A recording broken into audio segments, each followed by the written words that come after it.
روایت میں ہے کہ یمن میں ایک قبیلہ آباد تھا جس کا سردار حاتم طائی تھا۔ اب حاتم طائی کی ثقافت سے دنیا کا کون سا آدمی ہے جو ناواقف ہے؟ رسول اللہ صلی اللہ علیہ وآلہ وسلم کے زمانے میں کچھ لوگ جب قید ہو کر آئے اور آپ علیہ السلام کو یہ پتہ چلا کہ ان قیدیوں میں حاتم طائی کے قبیلے کی ایک خاتون بھی ہیں، تو حضور پاک صلی اللہ علیہ وآلہ وسلم نے ارشاد فرمایا کہ خاتون کو رہا کر دیا جائے۔ خاتون کو جب رہائی کی خوشخبری سنائی گئی تو اس نے یہ کہہ کر آزاد ہونے سے انکار کر دیا کہ میرے ساتھ قبیلے کے دوسرے افراد بھی ہیں۔ آپ علیہ السلام نے پورے قبیلے کو آزاد فرما دیا اور مال غنیمت بھی واپس کر دیا، اور نہ صرف اپنی طرف سے انعام و اکرام سے نوازا بلکہ بنفس نفیس سرحد تک چھوڑنے کے لیے تشریف لے گئے۔ حاتم طائی کی سخاوت کے ضمن میں ایک قصہ بیان کیا جاتا ہے کہ روم کے بادشاہ کی دربار میں ایک دن حاتم طائی کی سخاوت کا تذکرہ تھا۔ ایک شخص نے بتایا کہ حاتم طائی کے پاس ایک بہترین عمدہ نسل کا گھوڑا ہے جو ہوا کی رفتار سے دوڑتا ہے، خوبصورت اتنا ہے کہ جو بھی اس کو دیکھتا ہے بس دیکھتا ہی رہ جاتا ہے۔ حاتم طائی اور اس کے گھوڑے کی تعریف سن کر بادشاہ بولا کہ جب تک کسی آدمی کو آزمایا نہ جائے اس وقت تک اس کے بارے میں کوئی رائے قائم کرنا عقل اور شعور کے خلاف ہے۔ بادشاہ نے وزیر سے کہا کہ تم خود جاؤ اور حاتم طائی کی سخاوت کے بارے میں ہمیں معلومات فراہم کرو اور کسی ایسی چیز کا مطالبہ اس سے کرو جو اس کی نظر میں سب سے زیادہ قیمتی ہو۔ دربار میں ایک درباری نے کہا کہ حاتم طائی کے لیے سب سے زیادہ عزیز اور سب سے زیادہ قیمتی سبا رفتار ایک گھوڑا ہے۔ بادشاہ کو درباری کی یہ بات پسند آئی اور اس نے وزیر سے کہا کہ تم خود حاتم طائی کے پاس جاؤ اور اس سے وہ گھوڑا مانگ لاؤ۔ اگر وہ گھوڑے کا ایثار کر دیتا ہے تو حاتم طائی یقیناً سخی ہے۔ روم سے چلا ہوا یہ وفد منزلیں طے کرتا ہوا رات کے وقت حاتم طائی کے گھر پہنچا۔ جس وقت یہ وفد وہاں پہنچا موسلا دھار بارش ہو رہی تھی۔ گھپ اندھیرے میں بادلوں کی گرج ماحول کو خوفناک بنائے ہوئے تھی۔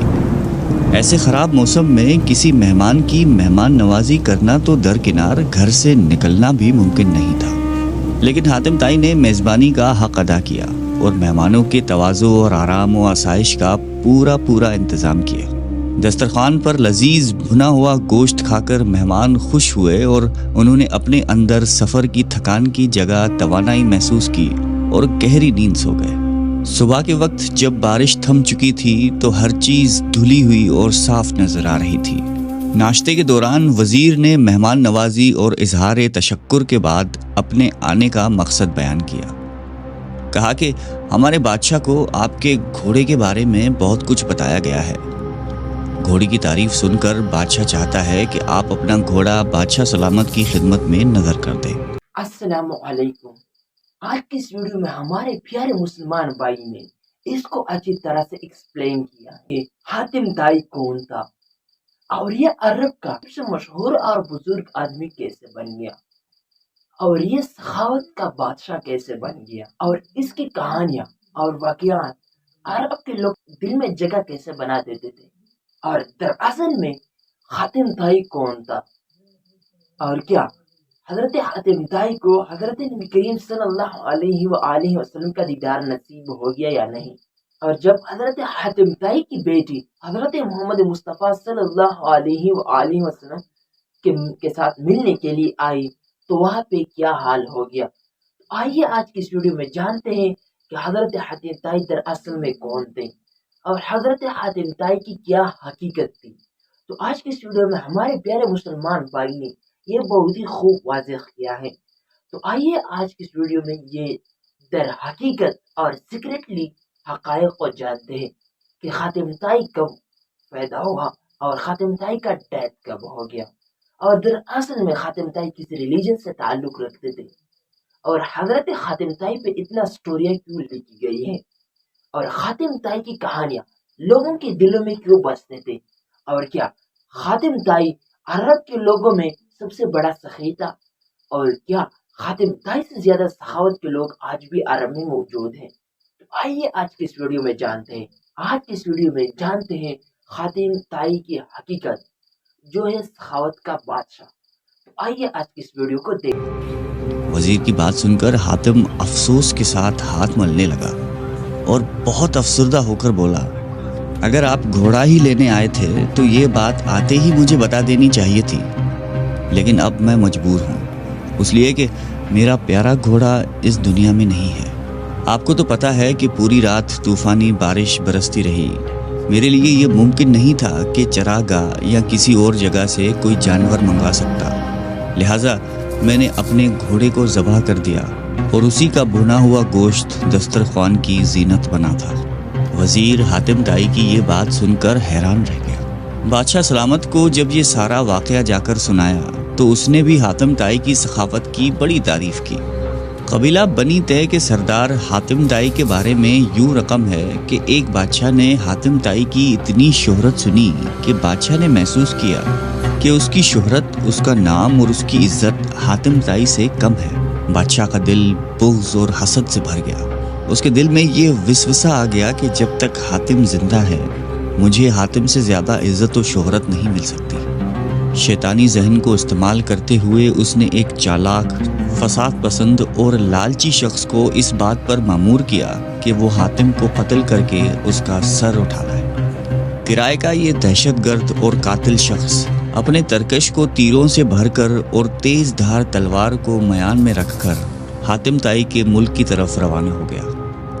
جب وہ حاتم طائی کے علاقے میں پہنچا تو اس کی ملاقات ایک خوش گفتار، خوش مزاج اور بڑے ہی پرسکون شخص سے ہوئی۔ یہ شخص کرائے کے قاتل کو مسافر سمجھ کر اپنے گھر لے گیا اور ایسے پیار اور خلوص سے اس کی تواضع کی کہ کرائے کا قاتل اس کا گرویدہ ہو گیا۔ دوسرے دن جب مہمان نے رخصت ہونا چاہا تو خوش گفتار اور خوش اخلاق میزبان نے اصرار کیا کہ مہمان ابھی چند روز اور قیام کرے اور مزید خدمت کرنے کا موقع دے۔ کرائے کے قاتل کے دل میں میزبان کی تکریم اور بڑھ گئی۔ اس نے کہا کہ مجھے ایک ضروری کام درپیش ہے، اس لیے میں زیادہ دن نہیں ٹھہر سکتا۔ میزبان نے کہا کہ آپ وہ کام مجھے بتا دیں، شاید میں آپ کی کچھ مدد کر سکوں۔ کرائے کے قاتل نے رازداری سے کہا کہ بادشاہ نے مجھے حاتم طائی کو قتل کرنے کا حکم دیا ہے، اس کے سر پر بڑا انعام مقرر کر دیا ہے۔ اگر آپ حاتم طائی کو جانتے ہیں تو مجھے اس کا پتہ بتا دیں۔ یہ سن کر میزبان مسکرایا اور عاجزی کے ساتھ جھک کر کہا کہ میں حاتم طائی ہوں، آپ اپنا کام شوق سے پورا کر سکتے ہیں، کیونکہ اگر یہ کام آپ اسی وقت پورا نہیں کریں گے تو پھر لوگ دیکھ لیں گے اور وہ مذمت کریں گے اور آپ انعام سے محروم رہ جائیں گے۔ حاتم کی یہ بات سن کر کرائے کا قاتل اپنے میزبان کے پیروں میں گر گیا۔ اس نے اپنی تلوار اور تیروں سے بھرا ہوا ترکش پھینک دیا اور کہا کہ ایسے معزز سردار کے جسم پر پھول مارنا بھی گناہ عظیم ہے۔ سخاوت کے بارے میں ایک مجلس میں حضور قلندر بابا اولیاء رحمۃ اللہ علیہ نے فرمایا کہ ایک شخص حضور صلی اللہ علیہ وآلہ وسلم کی خدمت اقدس میں حاضر ہوا اور اس نے عرض کیا کہ یا رسول اللہ، مجھے شہد چاہیے۔ آپ علیہ السلام نے فرمایا کہ عثمان کے پاس چلے جاؤ۔ جب یہ شخص حضرت عثمان رضی اللہ تعالیٰ عنہ کی خدمت میں پہنچا تو وہاں بہت سارے اونٹ بیٹھے ہوئے تھے اور گیہوں کی بوریاں لادی جا رہی تھیں۔ اس شخص نے دیکھا کہ ایک بوری کا منہ کھل گیا اور اس میں سے چند کلو گیہوں زمین پر گر گئی۔ حضرت عثمان رضی اللہ تعالیٰ عنہ نے جب یہ دیکھا تو انہوں نے اپنے ملازم سے باز پرس کی اور اس کو ڈانٹا ٹپٹا کہ یہ گیہوں زمین پر کیوں گرا ہے۔ آنے والے شخص نے یہ دیکھ کر واپسی کا فیصلہ کیا اور پھر آپ علیہ السلام کی خدمت میں حاضر ہوئے اور فرمایا کہ یا رسول اللہ، مجھے شہد چاہیے۔ حضور اقدس صلی اللہ علیہ وآلہ وسلم نے پھر یہی ارشاد فرمایا کہ عثمان کے پاس چلے جاؤ۔ سوالی شخص نے ساری کارگزاری بتائی۔ آپ علیہ السلام نے پھر بھی فرمایا کہ عثمان کے پاس چلے جاؤ۔ یہ شخص دوبارہ حضرت عثمان غنی رضی اللہ تعالیٰ عنہ کی خدمت میں حاضر ہوا اور ان کے ملازم سے شہد مانگی۔ ملازم نے حضرت عثمان رضی اللہ تعالیٰ عنہ سے کہا کہ اس آدمی کو شہد چاہیے۔ حضرت عثمان غنی نے فرمایا کہ اسے شہد دے دو۔ ملازم نے برتن مانگا۔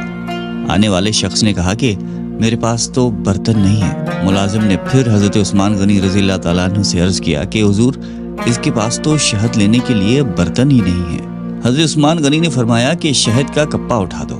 آنے والے شخص نے کہا کہ میں کمزور آدمی ہوں، اتنا زیادہ وزن تو اٹھا نہیں سکتا۔ ملازم پھر حضرت عثمان غنی رضی اللہ تعالیٰ عنہ کے پاس گئے اور کہنے لگے کہ